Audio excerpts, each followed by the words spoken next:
오늘 주신 말씀은 야고보서 1장 2절에서 5절의 말씀이 되겠습니다. 우리 같이 말씀을 봉독합니다. 내 형제들아, 너희가 여러 가지 시험을 당하거든 온전히 기쁘게 여기라. 이는 너희 믿음의 시련이 인내를 만들어내는 줄 너희가 아니라. 인내를 온전히 이루라. 이는 너희로 온전하고 구비하여 조금도 부족함이 없게 하려 함이라.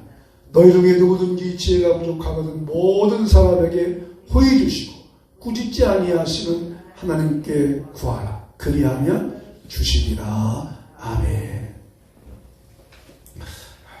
우리는 지난주에 추수감사절로 하나님께 감사 예배를 드렸습니다. 사실 우리가 감사할 수 있는 것은 추수감사를 이어서 감사하는 것이 아니라, 감사들이 우리 감사할 수 있는 이유는 제가 지난주에 예수님의 생활의 습관과 규칙이 감사였다. 예수님의 삶이 감사였기 때문에 감사라고 했습니다. 근데 솔직히 우리가 예수님의 습관처럼 감사하며 산다고 하는 것은 쉬운 것은 아닙니다. 왜냐하면 우리는 습관이 감사 체질이 아니라 뭔 체질이에요? 불편 체질입니다. 원망 체질이에요. 우리는 감사 체질이 아니에요. 좋으면 감사하지만 좋지 않으면 원망하는 것이 우리의 체질입니다. 그래서 감사하고 산다고 하지만 감사하지 못하는 것은 아주 습관이 감사합니다. 감사합니다. 항상 감사합니다. 아멘. 우리 한번 감사합니다. 감사를 해봅시다. 감사합니다. 감사합니다. 아멘. 항상 감사해야 되는데 이 습관의 체질이 안 되어 있습니다. 그런데 오늘 이 말씀에 보면 고난과 시련의 연속인 우리에게 시련 속에서도 감사라고 말씀하고 있습니다. 야고보 1장 2절 말씀 같이 읽어볼까요? 시작. 내 형제들아, 너희가 여러 가지 시험을 당하거든 온전히 기쁘게 여기라. 내 형제들아, 너희가 여러 가지 시험.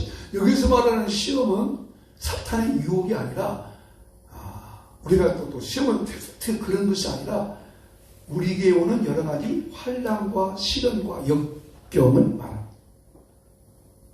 역경들, 우리의 시련들, 유혹들, 이 여름과 유혹과 시련들이 많이 있습니다. 그런데 그것을 온전히 기쁘게 여기라고 말하고 있습니다. 여기라는 말씀을 다른 말씀으로 말한다면 그대로 받아들여라. 근데 어떻게 받아들여라? 온전히 기쁘게 받아들이라는 거예요. 온전히 기쁘게 받아들이라. 어떻게 우리가 여러 가지 시험과 시련이 있는데 온전히 기쁘게 받아들일 수 있을까요? 오늘 말씀은 야고보 사도가 하는 말씀입니다. 성경에는 야고보라는 이름을 가진 분들이 많이 있어요. 근데 여기서 말하는 이 야고보는 예수님의 동생이었던 야고보였습니다. 사실 야고보는 예수님의 동생이었지만 바로 위의 형이거든요. 야고보는 예수님을, 자기 형을 싫어했습니다. 좋게 여기지 않았어요. 왜냐하면 예수님의 행적을 보니까, 특별히 이제 예수님이 30살 되었을 때 예수님이 이제 가정에 책임졌잖아요. 아버지도 안 계시니까. 그러니까 좀 예수님이 형이니까 뭐 형이 이제 우리가 아버지가 목수였으니까 목수 일을 했다고 하는 정확한 성경의 말은 없는데 우리가 그런 추측을 하는 것이죠. 근데 이제 30살이 되면 어느 정도 가장이 되는 것이군요. 가장이 됐으니까 이미 이제 결혼을 해야 되고, 가장이 됐으면 예수님이 자기 형이 가정을 꾸며나가야 되는데 30살이 되니까 집을 나가셔가지고 12 제자들, 그것도 뭐 고기장로, 베드로, 또 다른 야고보, 뭐 시몬 이런 사람들 데리고 함께 다니면서 하나님 나라가 가까웠다는 이야기를 합니다. 그런 중에 30살이 되었을 때 예수님이 유대인들의 고발에 의해서 십자가에 못 박혀 죽습니다. 더 미웠을 겁니다. 형, 도대체 우리 형은 왜 그랬을까?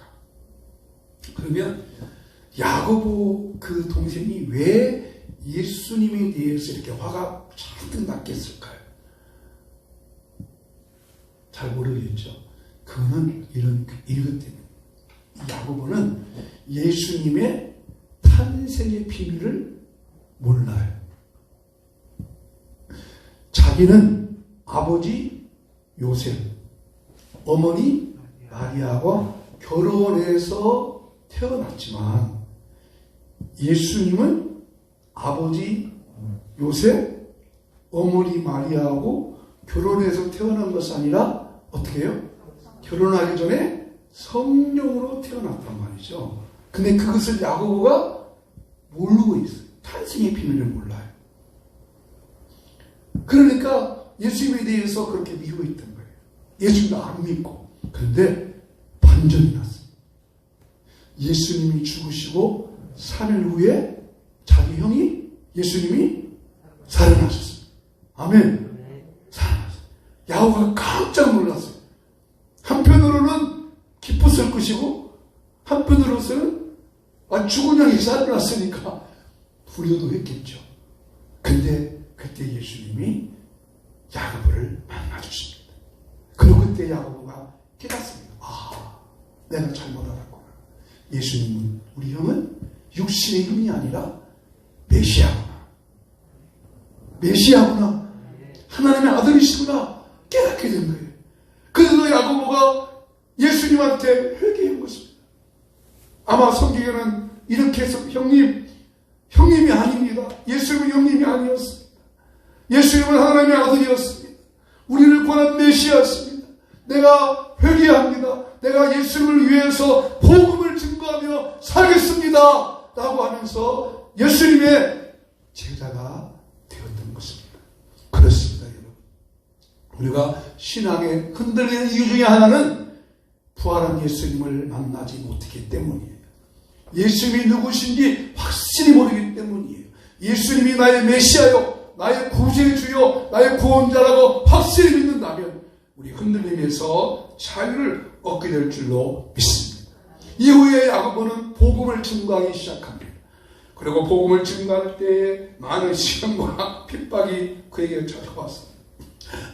그 시련과 핍박은 당시에는 로마의 주는 시저락에서 황제죠. 황제락에서 그들의 주인은 시제였습니다. 또 이스라엘 나라도 로베가 통치하고 있었기 때문에 그들의 주는 예수님이 아니고 시저가 주였습니다. 그래서 만약에 자기의 주가 로마의 황제를 주로 섬기고 황제를 섬기지 아니한다면 다 그들을 잡아다가 체포했습니다. 마치 이렇게 이해가 되는데, 여러분, 지금 북한에서의 주인은 누구예요? 주는 김정은이 마대가니, 김일성, 김정일, 김정은. 요즘 뉴스 보니까 사제까지 가려고 그런다고 그래요. 할아버지, 아버지, 손자, 정손자까지 막 간다고 떠들죠. 여러분, 이해가 안 되죠. 그러나 북한 사람들은 어떻게 해요? 그들이 그것을 받아들여요. 그죠? 북한 사람들은 먹을 양식을 누가 준다고 그래요? 김정은이 준다고 그러잖아요. 그래서 그 상황과 똑같은 상황이 이스라엘 때의 상황이 있는 거예요. 근데 그리스도인들은 주가 누구예요? 예수님이란 말이죠. 주를 주로 예수님을 주로 섬기는 거예요. 근데 예수님을 주로 섬기는데 로마 황제를 주로 섬기라고 하니까 그리스도인들이 그것을 거부하죠. 근데 거부하니까 그들에게 환난이 왔어요. 핍박이 왔어요. 직장을 못 다니게 해요. 직장에서 못 다니게 하니까 생계가 어려워요. 생활이 어려워져요. 그래도 끝까지 예수님 믿으려고 하니까 막 숨을 당겼죠. 굴속에 들어가서 예비하고 합니다. 근데 그것을 찾아내가지고 그들을 핍박하면서 큰 원형극장에 모여서 십자가에 매달려 놓고 거기서 처형을 시킵니다. 굶주린 사자를 풀어놓고 목을 뜯기게 만듭니다. 환난과 시련을 당합니다. 그래서 그때 성도들이 막 터지기 시작했어요. 그 터질 때 야고보가 그 성도들한테 주신 말씀이 이 말씀입니다. 다시 한번 그 말씀 읽어보실까요? 시작. 내 형제들아 너희가 여러 가지 시험을 당하거든 온전히 기쁘게 여기라. 여러분 어떻게 시련 속에서도 기뻐할 수 있을까요?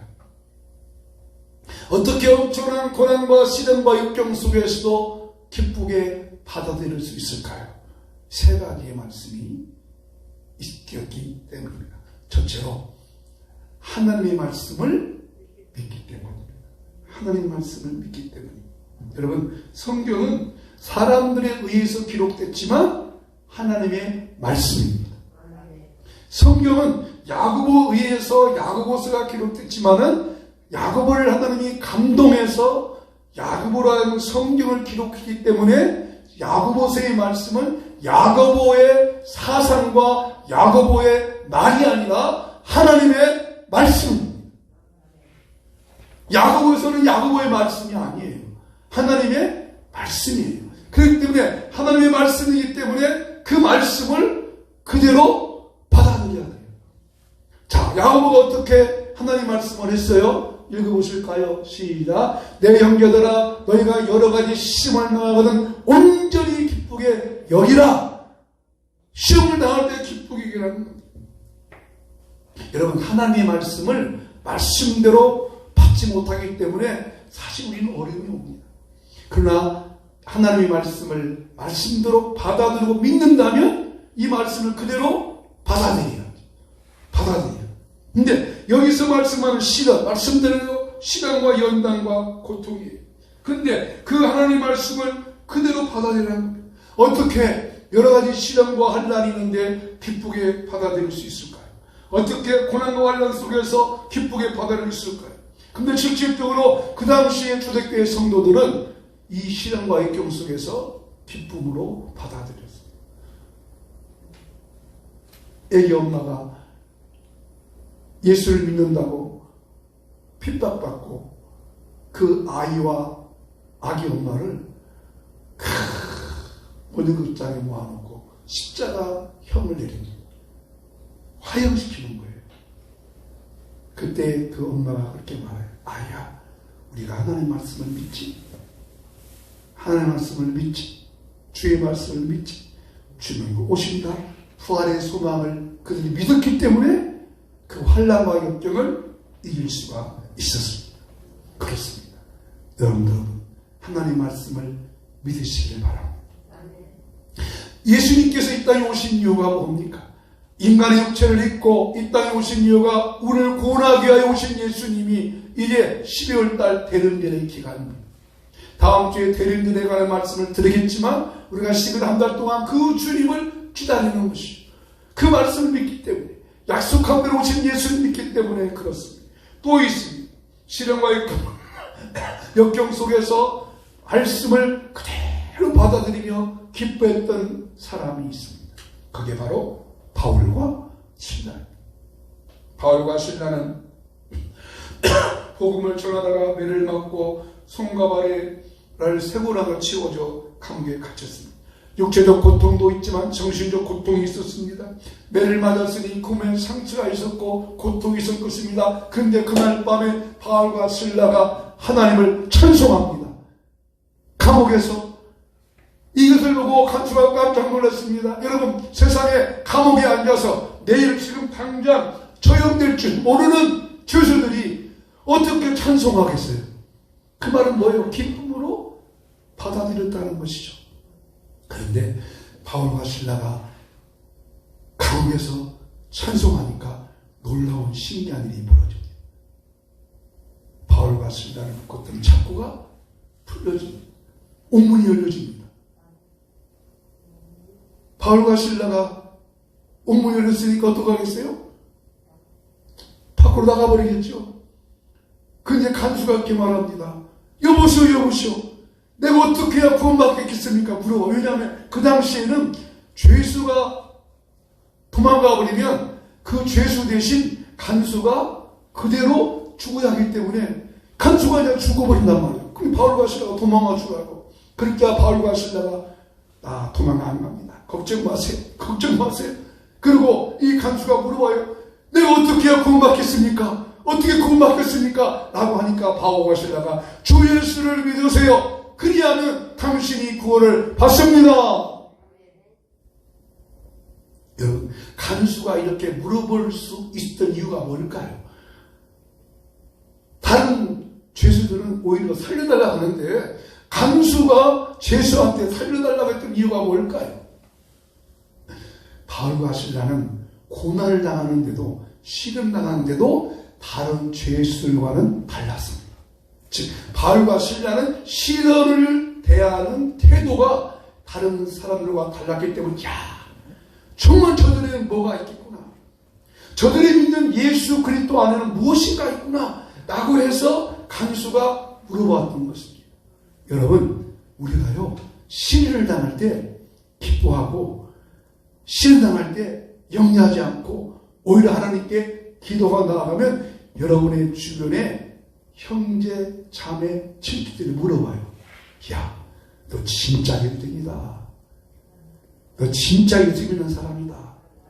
너는 진국이다. 이렇게 말도 말씀이 아멘. 아멘. 여러분 그러잖아요.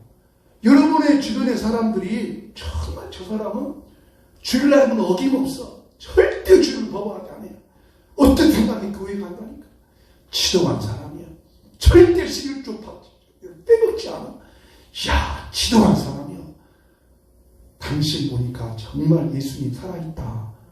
아멘. 이게 자연스럽게 전도가 되는 거예요. 할렐루야. 할렐루야. 여러분 이런 것도 있는 거예요. 어머니를 보니까 진짜 예수님 살아있다. 맞네요.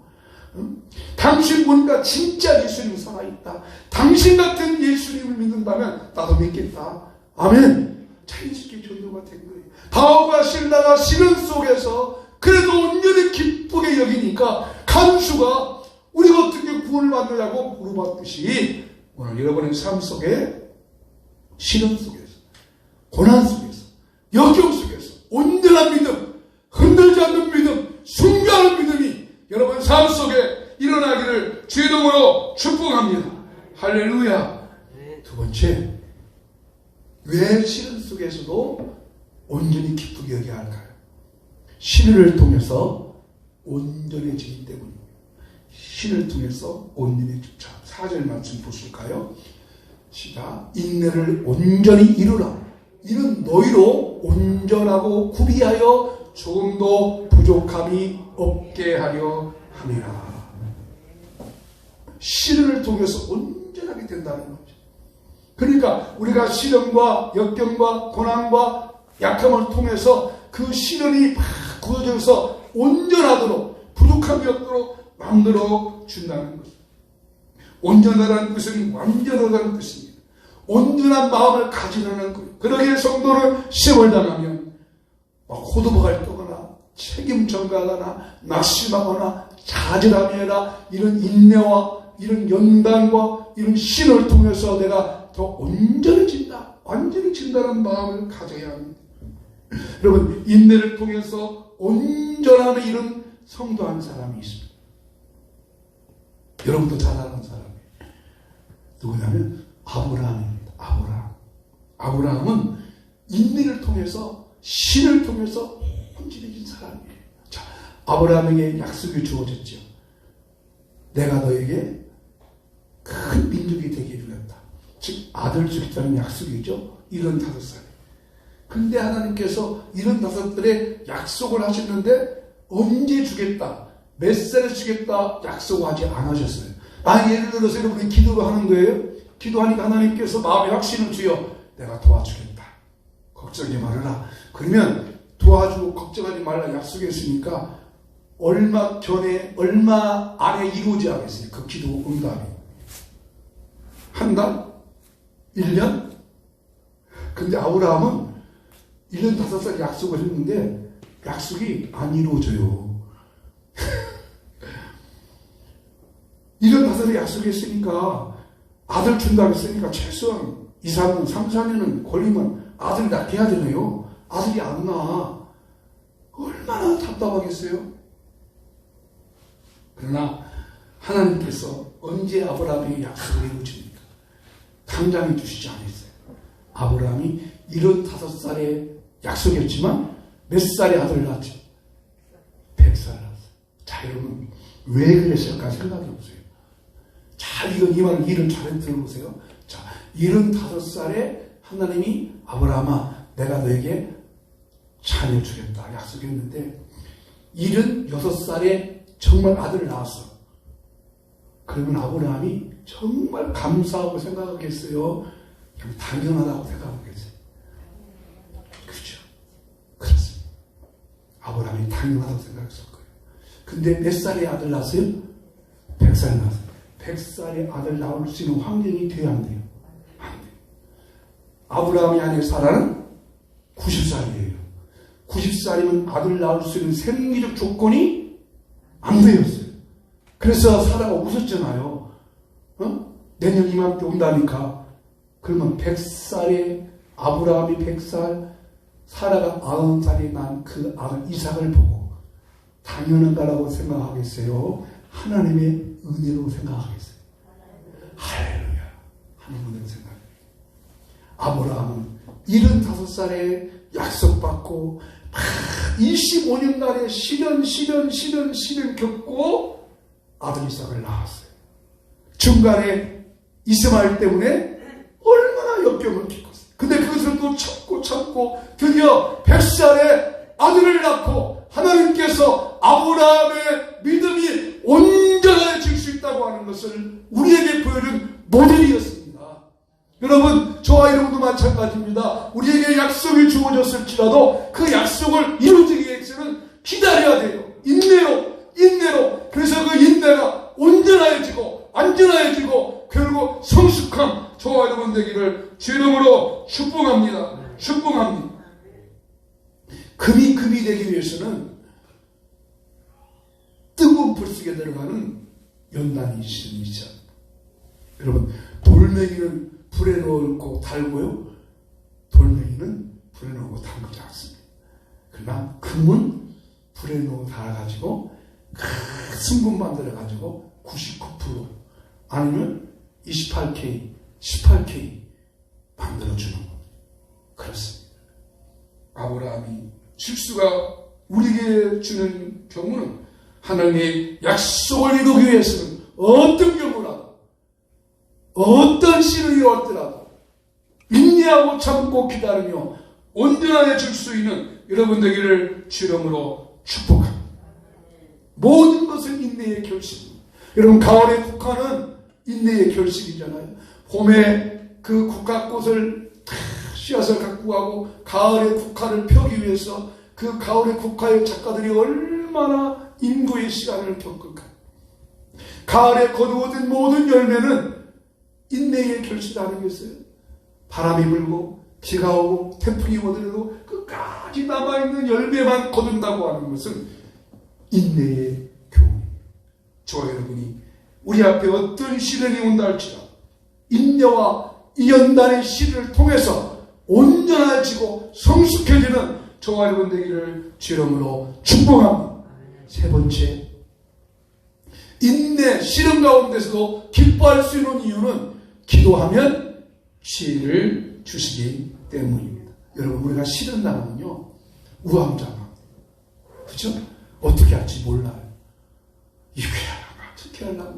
그래서 신앙이 올라갔다 내려갔다. 신앙이었다, 불신앙이었다. 안정을 잡지 못해요. 분명히 하나님을 믿는 신앙은 있지만 자꾸 내 마음속에 신앙이 흐르고 옵니다.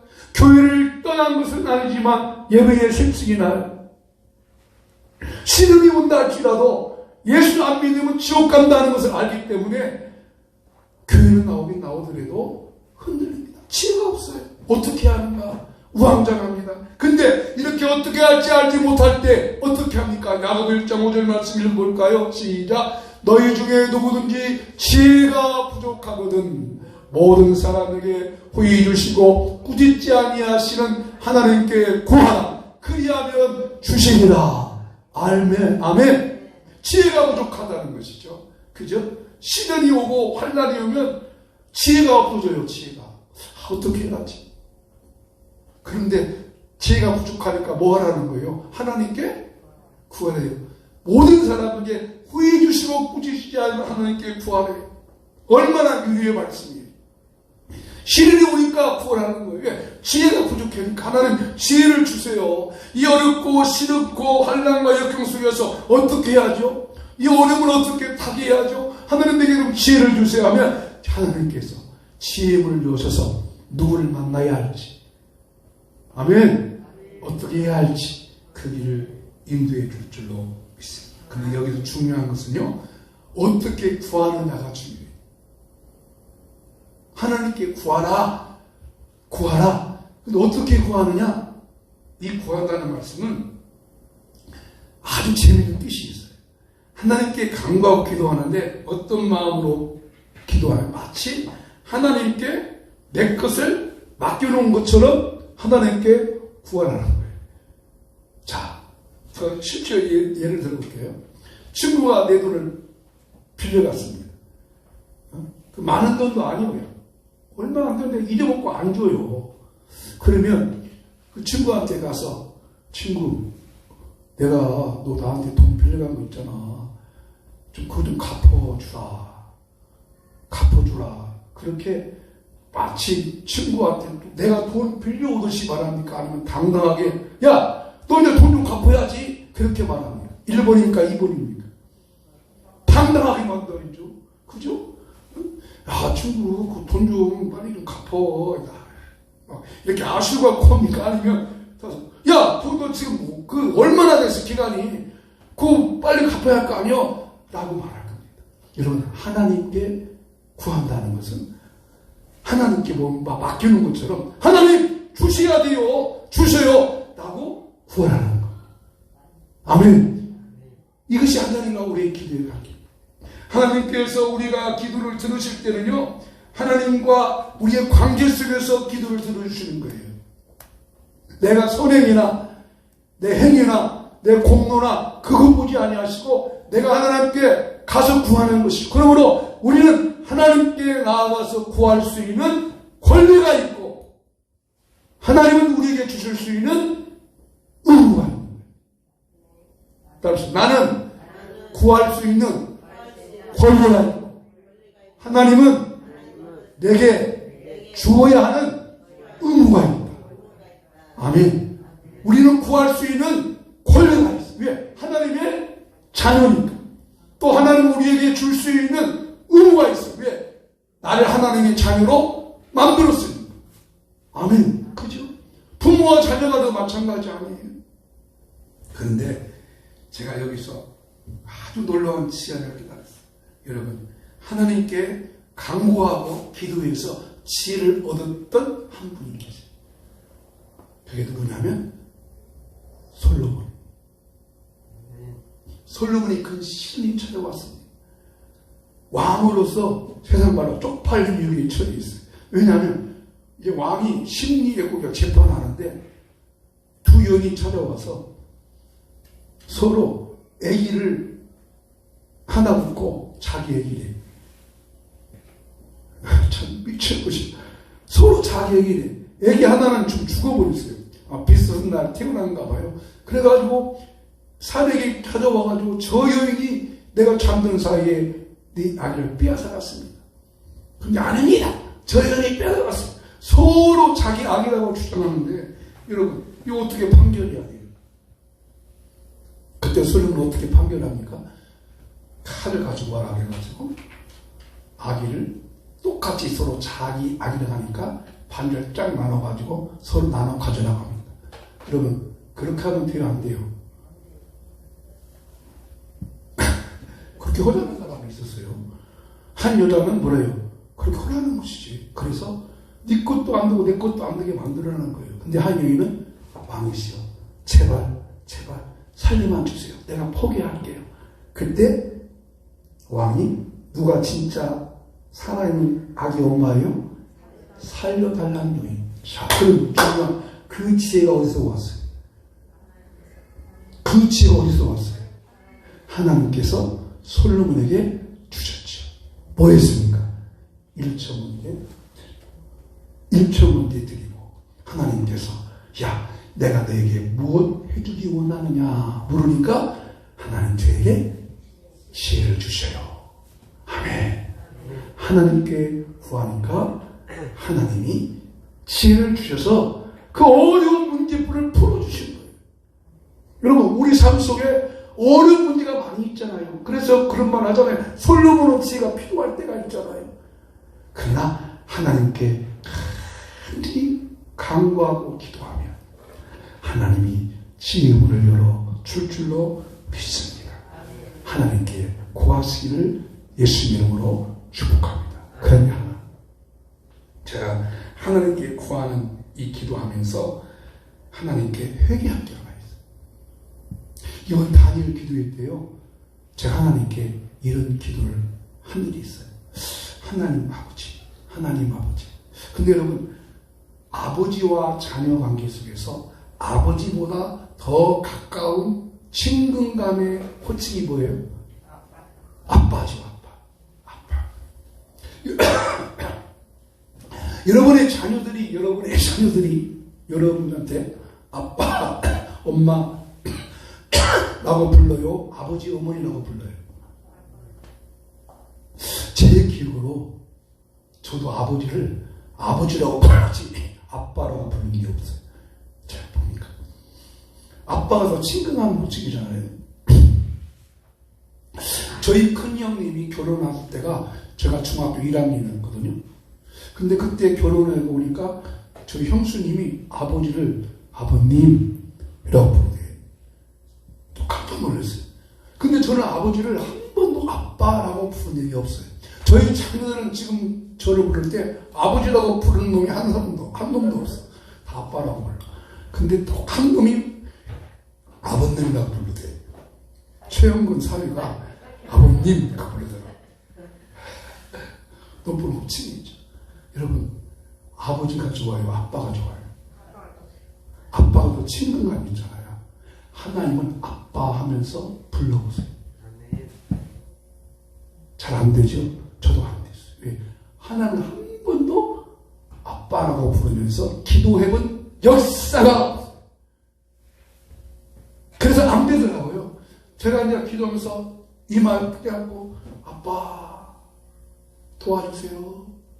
그랬더니 자꾸 어색해지는 거예요, 제가. 근데 성경에 보니까 아빠라고 정말로 부르라고 했어요. 로마서 8장 15절 말씀 읽어보십시오. 자, 시작. 너희는 다시 무서워하는 주의 영을 받지 않냐고 양자의 영을 받았으므로 우리가 아빠, 아버지라 부르짖느니라. 아멘. 자, 우리는 하나님 아버지의 친자요, 양자요? 양자죠. 양자는 아들 아닌 자식을 내 아들로 만드는 거잖아요. 우리는 하나님의 자녀가 아니었어요. 이방인이었어요. 하나님의 자녀가 될 없어요. 근데 하나님께서 예수님을 믿음으로 우리를 양자 삼으시고 아버지라고 부르는 것이라 뭐라고 불러요? 아빠! 다 같이 해줍시다. 하나님은 아빠! 아빠! 안 되지요? 그러나 해보세요. 하시기 바랍니다. 하나님은 아빠 더 친근감을 느끼게 될 줄로 믿습니다. 실현에도 기뻐할 수 있는 이유 하나님의 말씀을 믿기 때문입니다. 실현에도 기뻐할 수 있는 이유 내 인내를 통해서 내가 온전한 성숙한 그리스도인이 될 수 있기 때문입니다. 실현에도 기뻐할 수 있는 이유 하나님을 아빠로 부르면 하나님께서 지혜를 주시기 때문입니다. 나가는 말씀 읽어보겠습니다. 시작. 우리의 삶은 고난과 시련의 연속입니다. 그러나 하나님께 구하면 하나님의 시련을 극복할 삶의 지혜를 주십니다. 그러므로 시련을 당할 때에 약속된 말씀을 믿고 기쁨으로 받아들여야 합니다. 아멘. 오늘 찬송은 370장을 부를 겁니다.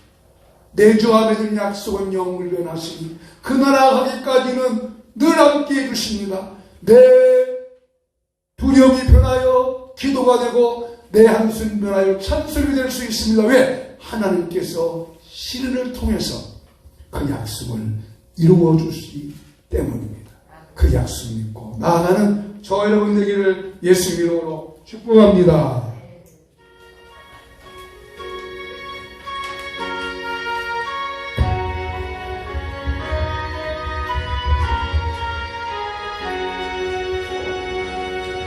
주 안에 있는 나에게 당근심 예수야 십자가 밑에 나아가 내 짐을 풀었네 주님을 찬송하면서 할렐루야 할렐루야 내 앞길 멀고 험해도 나 주님만 따라가리 그 두려움이 변하여 내 기도 되었고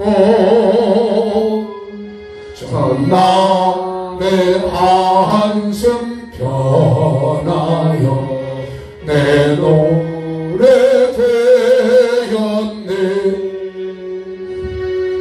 주님을 찬송하면서 할렐루야 할렐루야 내 앞길 멀고 험해도 나 주님만 따라가리 내 주는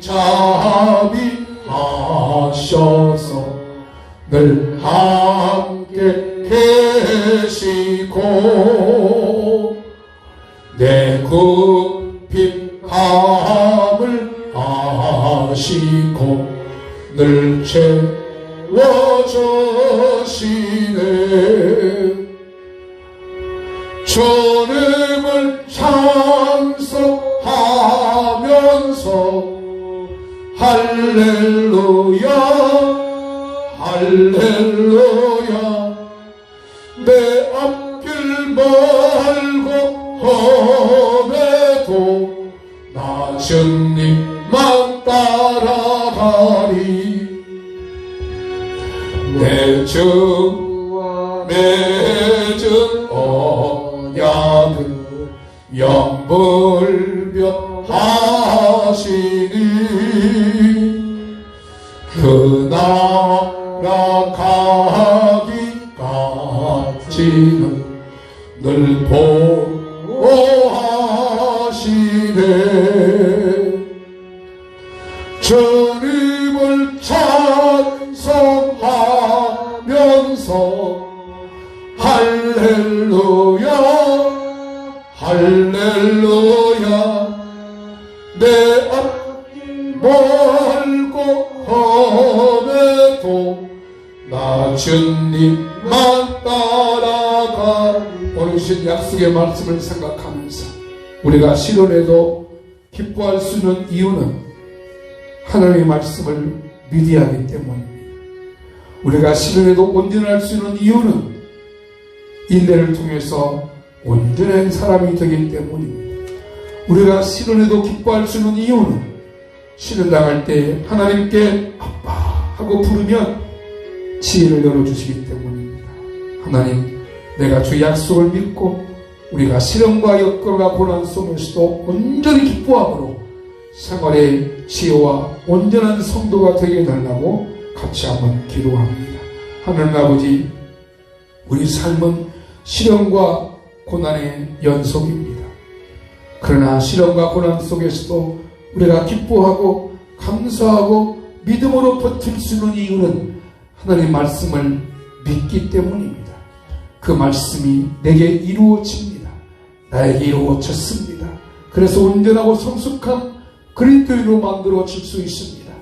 내가 신앙당할 때 기뻐함으로 내 주변의 사람들이 야, 너 진짜 예수 믿는 사람이구나, 전도의 요건도 됩니다. 신앙당할 때 기도하면 지혜를 주시기 때문입니다. 아버지, 우리에게 지혜의 문을 열어 주시옵소서. 생활의 지혜를 주시옵소서. 역경과 고난과 환난 동에 믿음으로 잘 이겨나갈 수 있는 생활의 지혜를 주시옵소서. 하나님 아버지, 감사합니다. 오늘도 귀한 말씀 주시니 감사합니다.